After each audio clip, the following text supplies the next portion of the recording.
Hello everyone, my name is Dr. Clayton Miller. I'm an assistant professor at the National University of Singapore in the School of Design and Environment. I'm here to motivate you to take part in this edX course, Introduction to Data Science for the Built Environment. I'm on a mission to teach modern data science skills to professionals in the building and construction industry. We have a huge amount of data being created in this field, and my goal is to help reduce the fear someone gets in the face of large, messy data from buildings.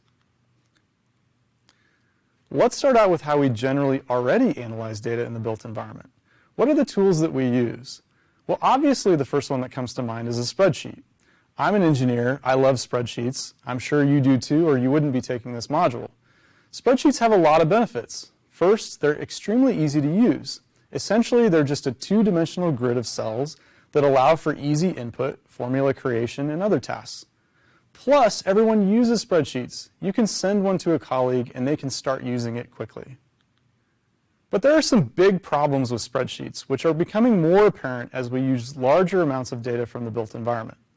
The first problem is that spreadsheets are not reproducible. You might have a story of someone sending you a spreadsheet in which you had to reverse engineer various cells to understand how it really worked. The second problem is that spreadsheets don't handle certain types of data well. Building management system data, for example, have timestamps that are difficult to analyze, merge, or change frequency in a spreadsheet. Last but not least, spreadsheets are not really designed for modern machine learning methods. Spreadsheets are not the best tool for exploring these new techniques. At the end of the day, our spreadsheets are a little bit lonely, and there's a lot of pressure on them to meet all of our analysis needs. The main focus of this edX course is to give you another set of data science tools that are modern options to supplement spreadsheets. We essentially want to give our spreadsheet a friend. And in this course, we're going to use an analysis tool called Python. Python is a modern, high-level programming language that's being used by millions of people around the world. It's a relatively easy-to-use programming language that's good for beginners. Python, because of its use as a data science tool, has exploded in popularity over the last 10 years. This chart from a website called stackoverflow.com shows how Python has surpassed all other programming languages in use. This means that there's a lot of demand for Python skills and also a growing amount of instructional content online catering to different disciplines. The main purpose of this course is not to make you a software developer or computer scientist. The idea is that we're going to add data science skills using Python to your current building industry skill set. The goal is to take certain parts of your usual workflow and add the ability to use programming skills to automate and enhance that process. This insight can give you the ability to tackle larger and more diverse types of data. Why is data science important for the built environment? Well, our field has some big challenges when it comes to time efficiency.